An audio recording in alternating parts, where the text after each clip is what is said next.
Our featured guest tonight is Robert Taylor. He's a priest, speaker, and author. Is in town for an event in Raleigh. Has been all over the state as well, almost. Thank you so much for stopping by. Great to meet you. It's great to be here, Tim. Thank you. For those that may not know you, just tell us a little bit about your life story. Really fascinating. Yeah, I got involved in the anti-apartheid movement as a teenager, and then got to see firsthand some of those atrocities and the way in which it tried to enclose people, keeping them apart, and so on. And then faced the question about whether to serve in the South African military, which was compulsory for white males, and made the decision not to do that and to go to jail for life. And actually went to see Desmond Tutu, who was, the great anti-apartheid activist and leader. And, when I was 22 and getting ready to go to prison, and I went to ask his wisdom, and he said, "So Robert, tell me about your life, not what you've done, but who you are." And in the telling of that, we discovered that our lives had both been shaped and influenced by the same person. Me through a book that this person had written, and his life because he'd actually known the person. And when I got to that point and he realized this connection, he just started laughing. And, it was this wonderful, wonderful reminder to me that in our stories, all kinds of truth is revealed and surprising connections about our humanity. So, literally 10 days later, I was on a plane to New York, and it was December of 1980, and I've lived in the U.S. ever since, and have become a U.S. citizen. Went to graduate school in New York, and then was ordained within the Episcopal Church, and have found a big focus of my work over the decades being working with community organizations, into spiritual work, crossing sort of boundaries around all of that, trying to find commonalities, bringing people together, creating organizations that have responded to human need and human suffering. And I think all of that's come out of a sense that, spiritual life is never just for ourselves. It's always about our connection with the rest of the human family. And so now and then I found myself in 1999 becoming the highest, at the time, the highest ranking openly gay clergy person in the U.S., in the Episcopal Church, certainly. And as I became the pastor of the cathedral in Seattle. And so it's been an interesting and a wonderful journey for me, and I love it, and I just feel so blessed by the journey and so many amazing people. And now I spend my time writing. I also blog for Huffington. I'm on the road speaking a lot to professional associations, conferences, some churches, obviously bookstores around this book tour, and a lot of universities and colleges, often on topics of leadership and ethics. So it's just it's a rich and a wonderful time in my life, and I'm very glad, as I always am, to be in North Carolina. Well, we're glad to have you. And let me ask you this, because you are a U.S. citizen now, but you've also been, obviously, in South Africa and seen the other parts of the world. And you do write for Huffington Post. I've read some of your stuff. Yeah. So we're in the middle of an election here. We're really polarized in this country. What do you make about that? And you wrote some about compassion and things about that in politics. What do you make of where we are with this?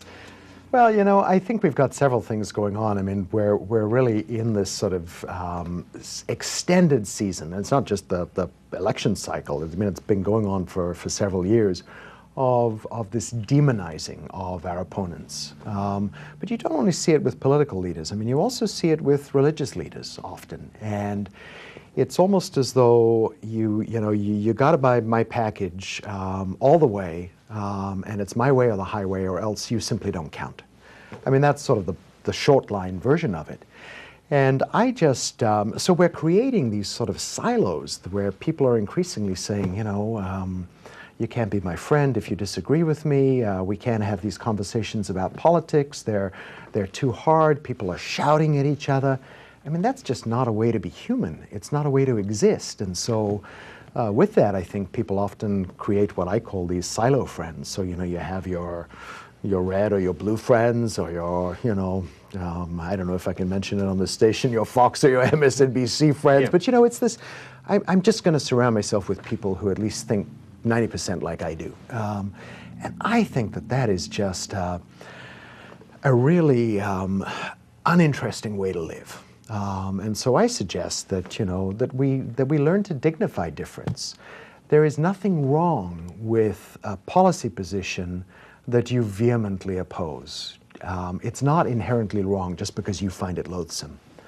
Now, obviously, I think there's some exceptions to that. I mean, I think if somebody is out, as say the Syrian government is, using armed force to kill its citizens, there is no way to dignify difference of policy there. That has to simply be stopped. But I'm talking about the kind of stuff that goes on in a national conversation. So to dignify difference, and the difference is okay. And, you know, we could actually do with some of that in saying, you know, it's actually great to have friends who have different opinions. Well, let me ask you that too, because you broke a barrier in the Episcopal Church, and same-sex marriage is a major issue in this country right now. We have some states passing it. We have other states like North Carolina putting constitutional amendments in. Is that an example of where there's this strict difference and we need sort of understanding, I guess?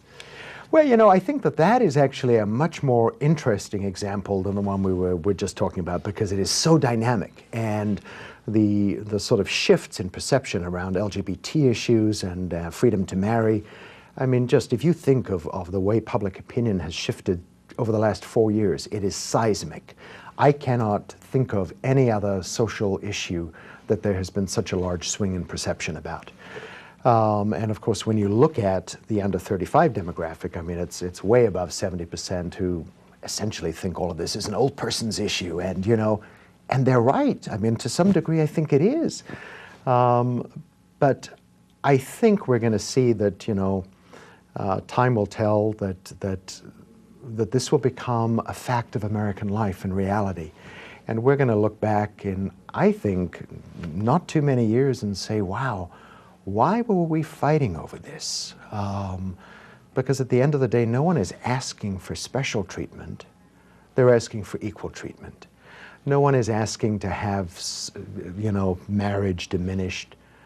Many of us believe that what's being asked for is asking for marriage to, in fact, be given a whole new level of blessing and approval by elevating its status, by including LGBT couples. We have about a minute left, but you've written a book recently too, so I want to give you an opportunity to tell us a little bit about that. Well, the book is called A New Way to Be Human, and it includes a wonderful foreword from my mentor, Desmond Tutu, and I'm honored by that. The book is really an invitation to become deeply engaged with your own life. It talks about how we do that through knowing and telling story, it's about claiming our voice and imagination. There is a pathway among the 7 pathways of the book on how to cultivate joy and delight in our lives, and even playfulness, because I believe that's part of being authentically human.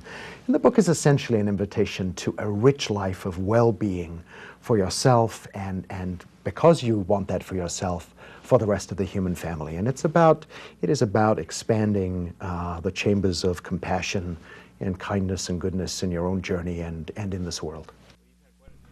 All right, there is much more to come on Capitol tonight.